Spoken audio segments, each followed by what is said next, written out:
आज बाबर बच गए, मैं आपको सही बता रहा हूँ। आज बाबर का बहुत बुरा हाल होने वाला था अगर बाबर और इमाम आपस में दोस्त ना होते, और अगर बाबर कप्तान ना होते तो मेरे ख्याल में वो हाल होना था आज बाबर का पिच के ऊपर। मेरे ख्याल है हर कोई देखता, क्योंकि क्योंकि शायद कप्तान या दोस्ती की वजह से बच गए, और इमाम का जो रिएक्शन था, उनका पूरा मूड था कि वो 100 करें। अस्सलाम वालेकुम जी, कैसे हैं आप लोग?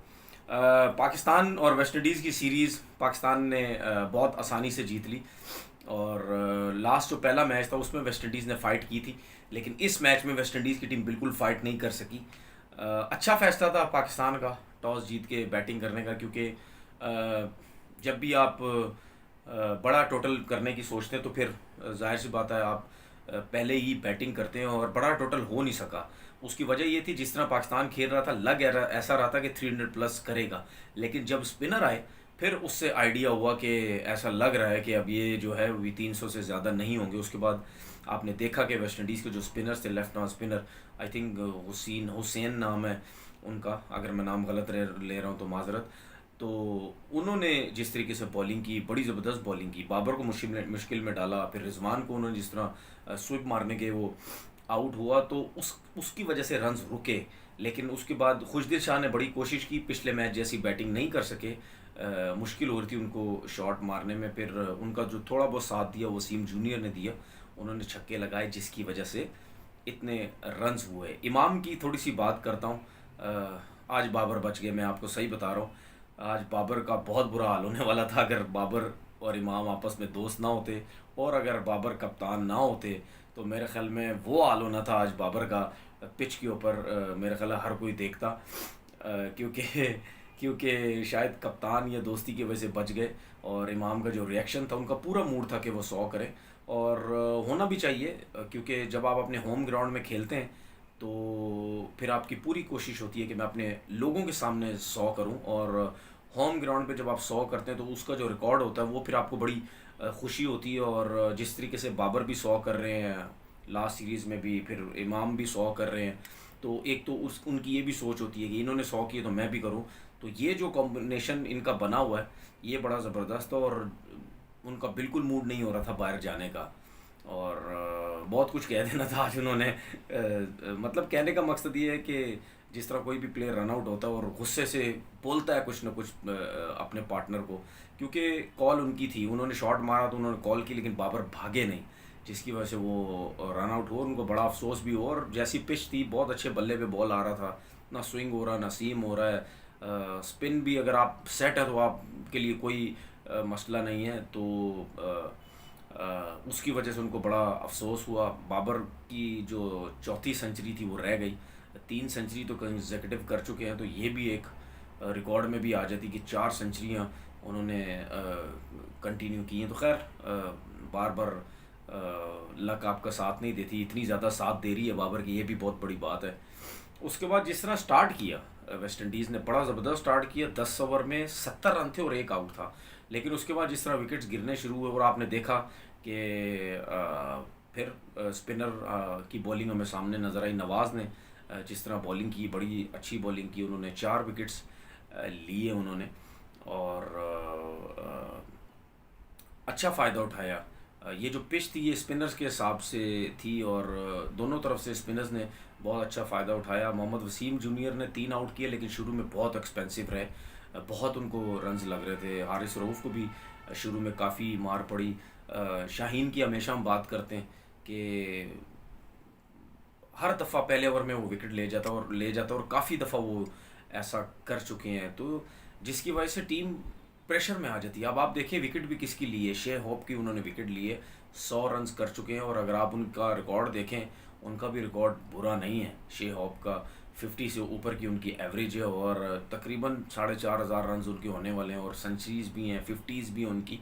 तो मेरे ख्याल है 20-50 है, शायद 1200 हैं अगर मैं गलत नहीं हूँ तो उनकी जो रिकॉर्ड है ओडीआई क्रिकेट का, उनका भी रिकॉर्ड बुरा नहीं है। वो बहुत अच्छा प्लेयर है। तो एक अगर इतने अच्छे प्लेयर का इस विकेट के ऊपर, जिसने लास्ट मैच में 100 किया हुआ है, अगर उनको आउट करें तो फिर आपकी आधी टीम तो वैसे ही गिर जाती है, क्योंकि 2 तो प्लेयर रह जाते। उसके ब्रुक्स थे, वो बहुत अच्छा खेल रहे थे, वो आउट हो गए। फिर उसके बाद इनकी फॉर्म अच्छी नहीं है निकलस पूरन की, जो कप्तान है। तो एक दो प्लेयर के ऊपर तो इनकी टीम चल रही है। और ये अच्छी मुझे बात लगी कि हसन अली को ड्रॉप किया गया और वसीम को खिलाया गया। हसन अली की परफॉर्मेंस बिल्कुल नहीं है लास्ट मतलब 16-17 मैचेस में, बिल्कुल परफॉर्मेंस नहीं है। और मैं बार बार कह चुका हूँ ये किसी की घर की टीम नहीं है और ना किसी दोस्त की ये टीम है, ठीक है ना। हसन अली को आपने ड्रॉप किया, अब हसन अली की वापसी नहीं होनी चाहिए, क्योंकि उनकी जगह जो आया वसीम वो परफॉर्म कर रहा है। और उसके बाद ड्रेसिंग रूम में बैठा हुआ शाहनवाज धानी, वो भी अपनी बारी का प्रॉपर पूरी बारी का इंतज़ार कर रहा है। जिस तरीके से आपने हसन अली को पूरी बारी का मौका दिया, जब हसन परफॉर्म करते थे वो हर मैच खेलते थे, लेकिन काफ़ी अरसे से परफॉर्म नहीं कर रहे, अब उनकी जगह नहीं बनती है प्लेइंग 11 के अंदर। और अगर आपने जगह बनाई अब दोबारा हसन अली की, तो ये तो साफ जाहिर हो जाएगा फिर दोस्ती यारी चल रही है। क्योंकि अब पूरा पूरा मौका वसीम को मिलना चाहिए, पूरा पूरा मौका धानी को मिलना चाहिए। उसके बाद आप देखेंगे कि जी हसन अली को टीम में वापस लाना है या नहीं लाना है, या किसी नए लड़के को लेके आना है या नहीं लेके आना। अभी जो लास्ट मैच है इसमें भी आप वसीम को खिलाएं, आप धानी को चांस दें, रऊफ़ को बिठाएं, शाहीन को बिठाएं, जिसको भी बिठाएं, इफ्तिखार वहाँ हैं, अब्दुल्ला शफीक वहाँ पे हैं, जाहिद महमूद है, आप इन सबको खिलाएं। जितने भी लड़के ड्रेसिंग रूम में बैठे हैं अब सबको खिलाएं, क्योंकि हमारी पोजीशन वैसे ही अच्छी हो गई है, ठीक है ना। और जो चैम्पियनशिप लीग हो रही है इसमें हमारी पोजीशन और अच्छी हो जाएगी। हम तीसरा ओडीआई भी जीते तो आई थिंक दूसरे तीसरे नंबर पे आई थिंक हम चले जाएंगे, तो हमें टेंशन की इस टाइम कोई ज़रूरत नहीं है। फिर उसके बाद बात करते हैं बाबर आजम और इमाम की पार्टनरशिप की बात करते हैं। हर मैच में पार्टनरशिप हो रही है, सेंचुरीज़ की पार्टनरशिप 3-4 दफ़ा 100 की पार्टनरशिप वो कर चुके हैं, 50 की भी कितनी दफ़ा उनकी पार्टनरशिप हो चुकी है। थोड़ा सा मैं वो हूँ कि सोच रहा हूँ कि अगर इन दोनों की ये दोनों क्लैप्स होते हैं किसी मैच में, तो क्या मिडल ऑर्डर में ऐसे प्लेयर्स हैं हमारे पास कि वो जो हैं वो मैच को लेके चले, वो 250 रन करके दे दें हमें, 300 रन या 300 प्लस करके दे दें। मेरे ख्याल में आप भी नज़र दौड़ा रहे होंगे, आपको भी नहीं नज़र आ रहा होगा कि अगर इमाम की जिस तरह फॉर्म या बाबर की जिस तरह फॉर्म लगी हुई है कि ये आउट हो जाते हैं, तो फिर उसके बाद हारिस खेले, हारिस भी पहला मैच खेले। खैर मेरी मेरी मेरी सिलेक्शन में तो हारिस पाकिस्तान टीम में सिलेक्शन में ही नहीं थे, क्योंकि उनको तो लेके आगे बहुत जल्दी पीएसएल की परफॉर्मेंस पे। उनकी परफॉर्मेंस तो इतनी अच्छी थी नहीं, लेके आ गए, खिलाया, आउट हो गए। अब आप उनको नेक्स्ट मैच भी आप दें। उसके अलावा आप देखें उसके बाद कोई ऐसे प्लेयर नज़र नहीं आते। रिजवान है, रिजवान अकेला तो नहीं कर सकता ना, अगर ये दोनों ऊपर से आउट हो जाते हैं तो। अब जिस तरह फ़खर ज़मान है, फ़खर ज़मान लास्ट 8-9-10 इनिंग्स के अंदर आई थिंक 8 इनिंग के अंदर 200 रन भी नहीं कर सके, 150 किया हुआ है।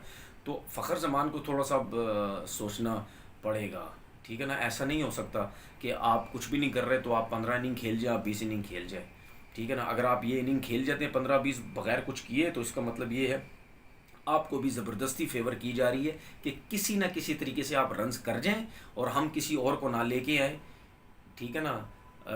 तो आप एडजस्ट हो जाएं टीम के अंदर, क्योंकि जिस तरीके से आपने देखा कि फ़खर को एडजस्ट भी किया जाता है, कभी उनको मिडल ऑर्डर में खिला दिया, अब उनको ऊपर खिला दिया, तो ये ज़बरदस्ती एडजस्ट करने की बात होती है। तो फ़खर को ख़ुद भी सोचना चाहिए थोड़ा सा कि इतनी इनिंग्स हो गई हैं, अब मुझे कुछ ना कुछ करना है। मैं ये नहीं कहता कि जी आप अपना नेचुरल गेम छोड़ दें, थोड़ा सा सेंसिबल खेल लें, थोड़ा सेंसिबल खेल लें। आप इमाम को देखें या बाबर को देखें, वो लोग ज़बरदस्ती शॉट्स नहीं मारते। कहीं ना कहीं हमें ऐसा लगता है कि नहीं यार बहुत स्लो खेल रहे हैं सर्किल के अंदर, इनको थोड़ा सा अपना स्ट्राइक रेट तेज़ करना चाहिए।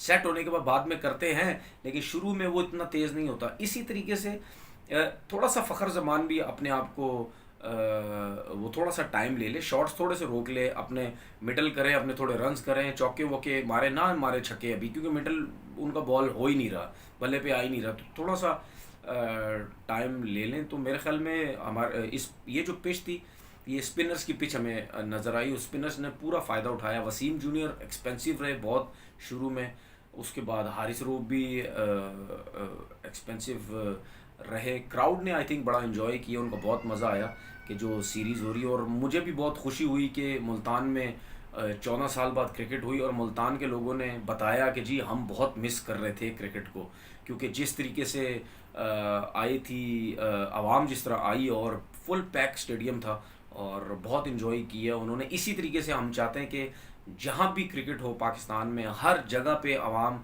इसी तरह ही आए। तो इसी तरह जब आवाम आएगी भी, दुनिया भी देखेगी वाकई हमारे लोग जो हैं बहुत क्रिकेट को मिस कर रहे हैं। और एक चीज़ का मुझे बड़ी अफसोस हुआ, हैरानगी हुई कि जो बंदा जो आ गया था ग्राउंड के अंदर बाहर से भागता हुआ, और मेरे ख्याल में जो मेरी अपनी सोच है, शादाब को उनसे गले नहीं लगना चाहिए था।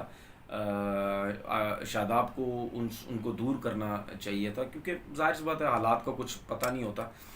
हमारी तो पूरी कोशिश होती है कि हर चीज़ बड़ी तरीके से चले, और अंदर कैसे आ गया ये मुझे समझ नहीं आई। तो ये सिक्योरिटी वालों को थोड़ा सा इस चीज़ को टाइट करना पड़ेगा कि नेक्स्ट टाइम ऐसी चीज़ ना हो। मेरे ख्याल में शायद जो अंपायर थे, नाम में उनका भूल गया हूँ, एहसन रज़ा, उन्होंने भी शायद जो मुझे ऐसा लगा कि उन्होंने भी शादाब को बोला कि ये तुम्हें गले नहीं लगना चाहिए था। ये मेरा एक अपना आइडिया, जिस तरीके से उन्होंने उनसे बात की थी, हो सकता है मैं गलत हूँ, लेकिन शादाब को गले नहीं लगना चाहिए था। अच्छी चीज़ है कि आपका फ्रेंड आया, आपका दोस्त आया, तो आपको चाहने वाला आया, आपको गले लगा।